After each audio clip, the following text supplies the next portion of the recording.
I'm sitting here with Brian Hopkins. For those of you who aren't aware or don't know Brian, I first met Brian when I was 19 or 20, worked under him as an intern, worked alongside him for a season. That's very kind of you. Then, of course, I got to go to Harvest and help start the high school ministry. He came to Harvest as an XP, worked under and with him there. Brian went off and planted a church in Bozeman called Journey. We kind of lost touch for a few years there. And then there was this conversation about planting a church in Helena, and to your credit, you kind of stuck your hand in the air and went, we want to be a part of that. Yeah. Turns out you and I went to George Fox together for 3 years. Yep. Got to travel a couple times a year together, have all these intense conversations about church and church planning and church culture and while listening to these classes. And so much of our culture and DNA comes from you and Vern, Journey and Harvest, and just that friendship and relationship. And I think to an even larger extent, all that time at George Fox. Yep. And so there's all these phrases that we use and all these cultural values. And I thought it would be fun, we thought it would be fun to go back to you, who's like the originator of many of those for us. Like it's where we learned them from, and go, okay, so what's behind this? And as I've processed that for months now, kind of went like, okay, so what are the big ideas I've taken from Hopkins? The first one that comes to mind for me, and this was definitely a George Fox thing, where I can see my whole faith experience and the way I view people and the way I view God and the way I view that God views people hinged upon this idea of taking a high view of others. And I remember it was you who talked a lot about the choice to take a high or a low view of others. Yeah. So maybe would you just describe what that means to take a high view from the way you learned it and where that came from for you? Yeah, absolutely. The high view of people thing, I picked up a lot of that from Derry Long, who of course you know, but if you sort of back the train up from the conversations with Derry Long that were real formative for me in that vein, it's rooted in the Imago Dei, really, right? The image of God, stamped, emblazoned, imprinted on every single human being. And in my life, this gets tested a lot because you want to have a really high view of people, and you want to envision the Imago Dei in every single person that you ever run across. And yet people act in low ways to you and to others, which causes you to want to see them in a low view.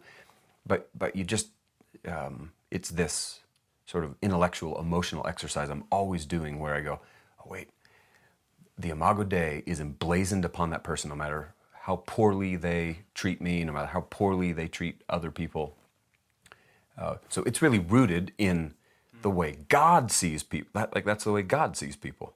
Yeah. So just trying to pick up a little on how he views every single person, no matter how poorly they act, which is me some days, right? Really grateful for that value that others I've seen live that out, model that out, and then it's been real shaping to me. I certainly can't take any credit for that. God gets that one. I remember this interaction we had in class, and I can't remember what class it was, but I remember asking you, like, okay, you seem to have this ability to treat people well no matter what. Like, how do you do this? And do you remember how you answered? No. Thanks. You said, boy, I didn't think I had to go through examinations like this until I was 50. But then you said, I'm constantly trying to find something in everybody that I like. Yeah. That's all a part of that same thing you took? That's all a part of that. And I think it's easier for God to do that than it is for me and us to do that. And so you're always looking for the good. You know, you're looking for just a sliver of good. And frankly, it goes back to, I want people to do that with me and give me the benefit of the doubt, right? You just want everybody to, it's the whole golden rule, treat people like you want to be treated. Yeah, good point.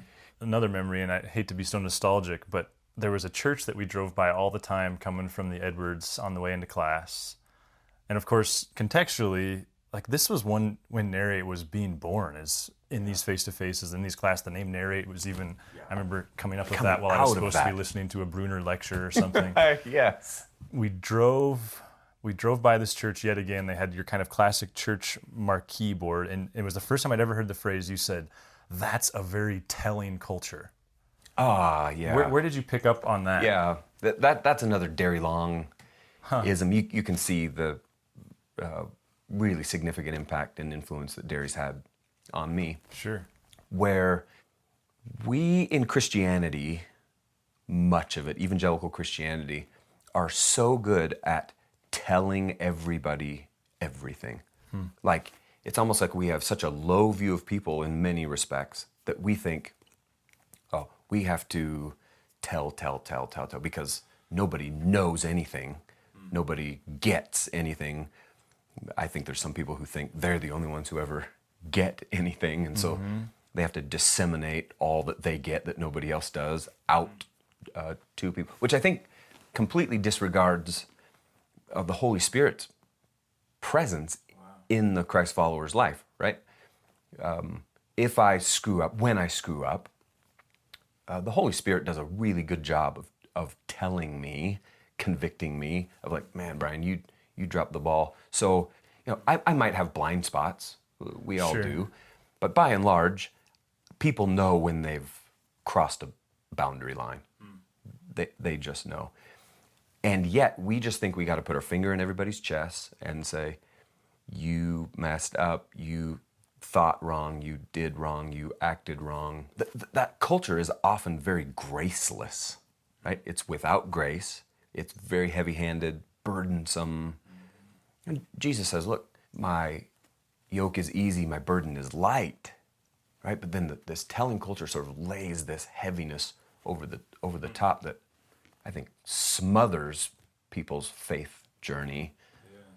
Doesn't make them want to wake up in the morning and go, okay, God, what have you got for it? It's quite the opposite of that. It's like, oh man, I'm just going to mess up again today. And I think Jesus did a terrific job of listening to people. As much as he told, he listened. It's the whole, we have 2 ears, 1 mouth thing, right? We ought to be listening twice as much as we're telling. Oh man. And yeah, so they're very related. And for me, I think that's a huge piece of why we lead as much as we do with questions. Is I'm constantly thinking that statement through, and some of what you talked about there so much in those years was giving people the dignity to think for themselves and come to their own conclusions versus telling them everything. Yeah, that's exactly right. And Adam, if I could just say this, one thing that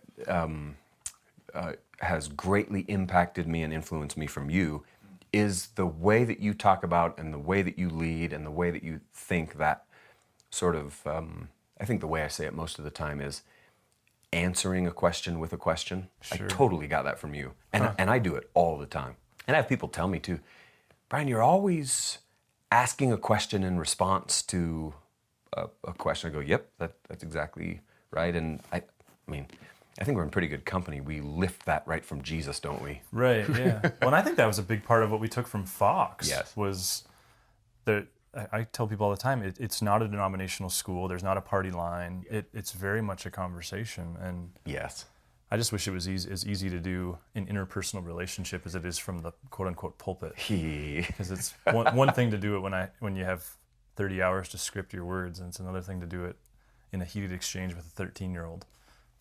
So which was my next question. Who's your kid, by the way, right? Exactly. Yeah, that's right. So which is another question I have is, so how are you incorporating the high view opposite of telling culture as a parent? Because you've got like 65 children. So, that I don't know how well I'm doing that as a parent, honestly.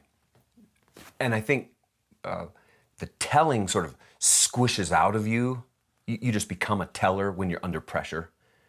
Right? Which parenting does an awful lot, Clean up your room, and like you don't want to have a conversation about the necessity of cleaning my room or doing my homework or not misbehaving with that kid, Sure, yeah. So then the telling just sort of squeezes, stress squeezes it out.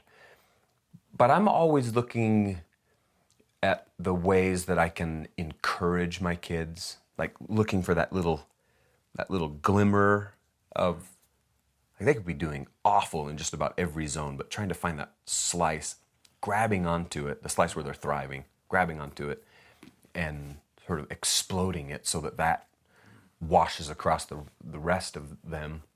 And, you know, you grab your kid's phone and you see a bunch of stuff on there that it isn't great, you know, where you're like, dude, what is this? And what is this? And what is this? And then listening to them say, Dad, that's not, you know, Dad, that's not, Mom, that's nothing. And then just choosing to believe that, like, okay, yeah, I see how you, I mean, we're not excusing poor behavior, but helping give the benefit of the doubt. And knowing that our kids, they also have the Holy Spirit inside of them. So they know. And most of the time you sit down with your kid and you go, hey, that doesn't look like it's going very well. And they go, yeah, Dad, I know, I wish. Or the even better one is when your kids, you know, end up in the weeds somewhere and they come grab you and go, hey, Dad, I need to have a conversation with you. You're like, okay, what do you? And then they just dump it out. They just dump it out, weeping in tears, and you go, I like this relationship culture that we've tried to create. And it's a way messier way to parent than the sort of drill sergeant method of parenting. Which incidentally isn't all that effective either. No, it's exactly right. But the thing about parenting that Dan and I are trying hard to do is create an openness of like everything we do, we want it to deepen relationship, not push it away, right? And there's lots of things that parents do that push kids, repel kids away, and like we try really hard not to do the go to your room thing. Actually, we go, hey, come here and sit with me. Like, so it's like time in, you know? Like you're gonna sit right here and you're not gonna go over there, and you might not wanna be with me right now, but we're gonna sit right here. We're gonna sit right on my lap, and we're gonna have a little moment here that's attaching deeper. Positive interaction versus... Exactly, than repelling further. Because a kid doesn't go to their room and get a softer heart, in our opinion, right? They go to their room and walls start getting built, hearts get harder, and... Oh man, we should have maybe done a whole parenting thing. That's really... No. But it is all connected to the Give high me a few view years. and... Yes. Wow. Okay, so shifting gears a little bit, so much of the idea that you treat guests well, excellence. Yeah. I mean, I think between you and Vern, you're the two people who taught me excellence. And obviously you created this extraordinary culture at Journey and then got this opportunity to go to Bayside and be a part of creating. I'm curious where you're at on your journey with excellence now and how that's different from maybe 10 years ago. Yeah. I think it's evolving a bit. In the early days, I think I would have, the party line was, it's excellence, not perfection. But if you peeled the onion there, you'd go, actually, you wanted perfection. You were hoping for perfection, aiming for perfection, and you begin over years to see, that's not real healthy. The drive for perfection. The drive for perfection. And really what we're talking about here is the Sunday morning experience and work culture. Is that? Yeah, certainly Sunday morning. And then just everything that we do as a church, as a community, the way I say it is, look, we're the lens through which we want people to see God, right? Which is a little heavy. It makes me want to get a different job. Yeah, precisely. And so you go, I want our lens to be as smudge-free as possible so that people have the clearest view of God that they possibly can have. And stuff that isn't excellence, poorly executed, or, halfway done, smudges that mirror. Yet, over years, you begin to see the drive for perfection creates things in me and creates things in other people that don't feel very good. Creates a culture of uncertainty, unhealth, lots of anxiety, right? Around people who go like, I hope I did that well enough, right enough. And so you just begin to relax that stuff a bit. Okay, guys, we still want to be excellent. We still have to be excellent. Back to the lens analogy. But maybe you just don't drive it so hard. Like I had that experience actually 2 weeks ago where a guy that I've built friendship with over the last couple of years coaching baseball, and we talked very, very little about God or my job. He knows about my role because we coach together, so we're constantly kind of, like even today, we move practice to 11 because I'm here working until 11. So he gets that piece of it, texts me on Saturday night, hey, are you involved in the service tomorrow morning? I think I'm coming. The way it heightened my senses and the way I wanted everything to be perfect that morning. That's exactly right. It was a good reminder to me of what it's like to invite your friend and hope that this is one of the services, one of the gatherings that you can be proud of. And yet I also know, like, I think that's kind of what we're alluding to and maybe tiptoeing around is the soft underbelly of church culture is also that if we're not careful along the way to creating those experiences, there's a lot of woundedness and disillusionment. And that gets created by that hammer down. Right. Everything has to be perfect. Yeah. You've now been a part of 3 really excellent environments. So I assume that yours is constantly evolving it's from Harvest to Journey to Bayside. My newest expression at Bayside is a very large church with it's a best idea culture. So the best idea wins no matter where it comes from. And no matter when it comes. So you could have 20 or 30 people working on a major project for months and months and months. And 15 minutes before that plan is supposed to come out the end of the funnel, somebody walks into a room and says, yeah, that's all good, but here's a better idea. And all of a sudden around a little room, heads start nodding, and all that work goes right away, and it's go time in 15 minutes, and the whole thing just shifted, and you sit there, especially if you have my personality, and you go, that's not going to go very well, especially if I have some piece of it to carry, and it includes a stage and a microphone, and I'm supposed to, and people look at you like, it'll be okay. And I go, I don't think it's going to be okay, actually.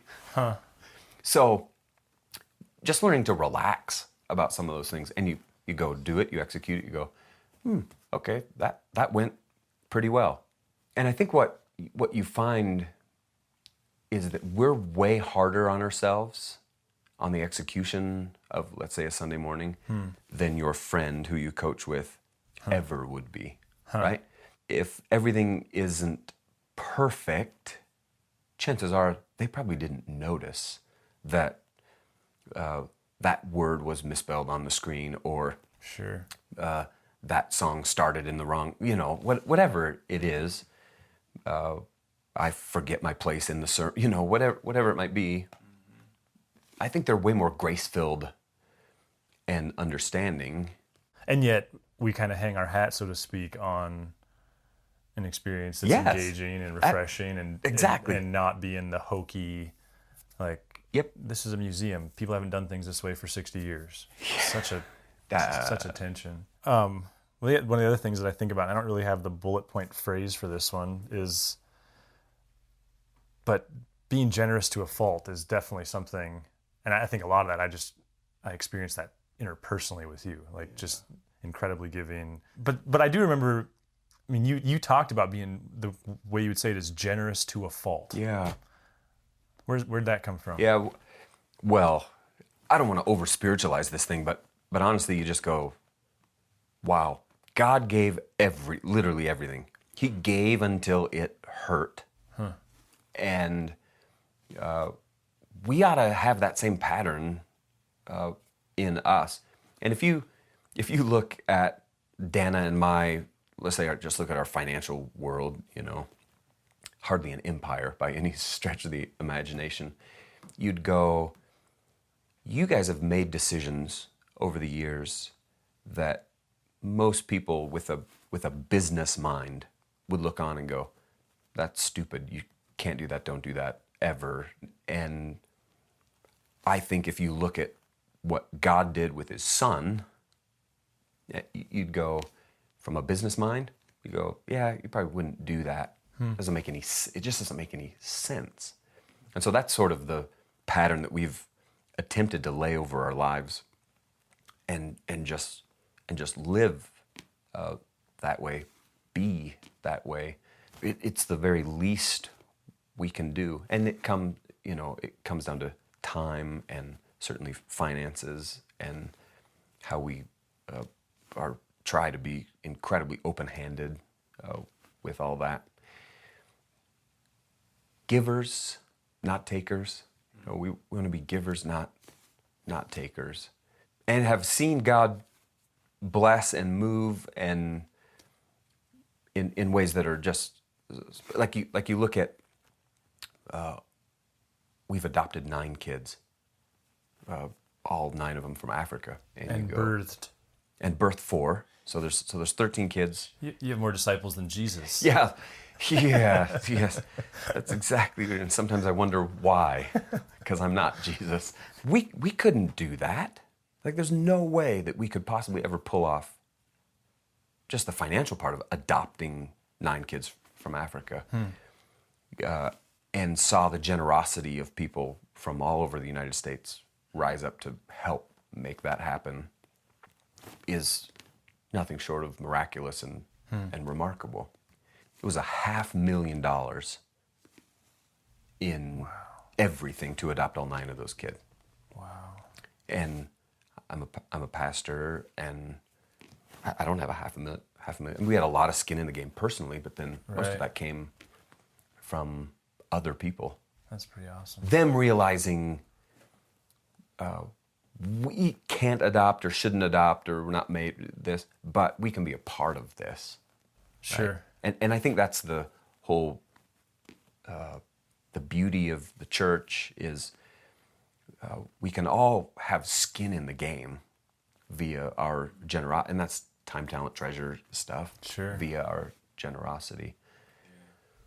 Well, what I watched from you, in all those years working with and under you, was you never allowed where's the money going to come from to be the issue. Yeah. Which didn't, and I know that doesn't mean that you just were racking up credit card bills. No. Which is also some of that scarcity versus abundancy, which is, I don't think I use that phrase as much as I did in the early years. Yeah.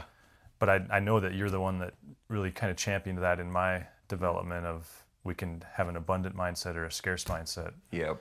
Some people hold to the view that there's never enough. We always have to fight for my piece of the pie, and whether that's with people or whether it's with money and resources. And so you just go, well, wait a minute. There's a whole bunch more people out there who, you just look at it from a church perspective, who aren't part of any church whatsoever. Like, we'll just go after them. We don't have to quibble over these people who got upset and went over here to this or whatever. We just go, yeah, there's actually more people out there who need to hear the message of Christ. And then finances, that's an easy one. You go, it's all God's anyway. He's got it. He's got it all. And I don't have to worry, stress. And it doesn't mean we are aloof from it or sort of overly casual about it. But we just go, God will provide. There will be enough. And there always has been. So it just strikes me that you always were a guy who erred to the side of generosity, erred to the side of resource follows. What was the thing you said? Resource follows vision. Right. Yeah, absolutely. That's exactly right. And I've always, in that vein, if I may, I always hope that you and me and anyone I care deeply about has way more vision than there are resources. Right? When resources outpace vision, I think you got a problem, right? You should always have way more vision than you have resources, because then it invites people into moments of extraordinary generosity to go, geez, this is pretty cool. I'm gonna allocate my resources towards this. So one of the phrases that I say from the stage I'll bet you once a month, is that Narrate wants to exist in such a way that should we cease to exist, the most ardent critic of Christianity would be bummed. That we don't necessarily need them to agree with us, but we want to serve in such a tangible way that they go, huh, okay, well, it's hard to argue with that. And even within Grand Street, and I think I'm proud of Narrate and the council. Like the day we started meeting there, we said, we want to meet here and serve this public venue to the extent that if someone's walking out the door who's a vested, member of Grand Street, they might go, I really don't like churches and I don't like the Jesus thing, but I'm really glad that church meets there. So I know I learned that from you. Where did that come from? I'd credit Vern Streeter for that one, where he just talks about, look, the church exists fundamentally to serve its community, right?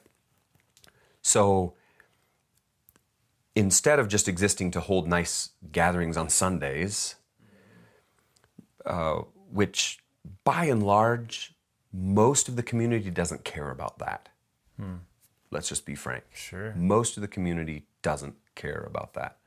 Lots of churches think that just because they do this thing on Sunday morning or whenever they do their thing, they put a shingle out front that says they do their thing on Sunday morning, that earns them the right for people. Well, people ought to just show up. And if they don't show up, well, there's something wrong with them, right? That's the way it goes a whole bunch of the time. Right, wow. So actually building a church in a community in such a way where the community cares, maybe not so much in the beginning about what happens on Sunday morning, but where the community cares about the other expressions of that church, in your vernacular, the scattering, right?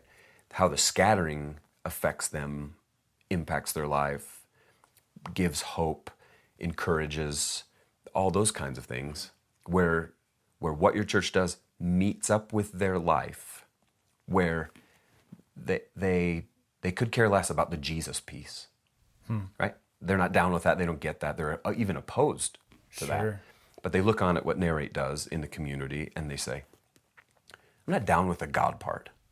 But if Narrate went away, that would be bad for our community because of all the ways that Narrate is positively impacting its community. And that, Adam, that drives me, that compels me day in and day out as a leader, as a pastor, is our church relevant to the community? Thanks for your impact. Thanks for investing in us. Quite literally, we wouldn't be here without you. So thanks a lot. Thank you for who you are, and what you're doing in Helena is fantastic. I'm one of your biggest fans and cheerleaders, and always will. So please keep that up. And I'll come back anytime. All right, you got it. Just as long as it's July, August, or September. Yeah. If you would like to engage further with Narrate Church, you can find contact information online, www.narratechurch.org. We would love to hear from you.